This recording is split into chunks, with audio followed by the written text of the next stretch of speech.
The following diagram shows the stages in the formation of a new species. We've got our initial population with a barrier set up, which creates two different gene pools, which then have different mutations that are occurring just because they're different, because they've got time to be different. And then you've got selection, which means that in this case the mutant here increases in numbers and frequency, and in this case this mutant is advantaged, and so you get lots of it. And then finally, when we take away the barrier, put them all together, we have different gene pools which are sufficiently different that they can't actually interbreed.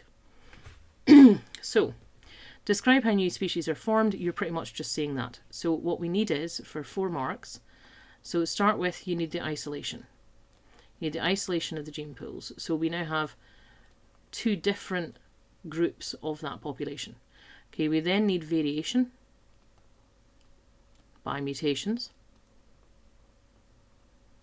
We then need to have natural selection. I suppose you could argue you could have artificial selection as there, but we've not really talked about that. So natural selection means that we now have a change in the gene pool in each one, and then over time the changes mean, and this is where you put in a nice wee definition, means you can no longer produce fertile offspring between the groups. And that is by definition a new species. Okay, it's pretty much what you're saying. Work your way through them all. Actually, I would also say this is really quite a nice thing to use as a diagram for a note for speciation. Right, choose either mutation or species and tick the appropriate box, give a definition. Well, I've just given you the definition for species, but here we go. So mutation, we're going to just say is a change in your DNA. That's it. Species, so group of individuals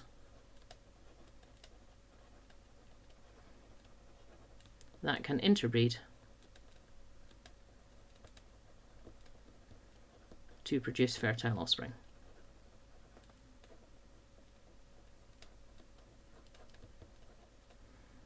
Okay. In any population, variation exists. Explain why variation is important for the survival of a population.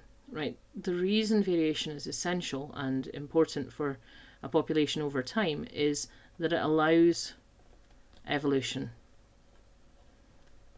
and adaptation. And that's essential because conditions change. That's really what's important here. So it allows evolution and adaptation if conditions change. I mean, if conditions don't change and you've already adapted to the conditions that you have, really no need for any changes, but you never know, there might be a slight improvement.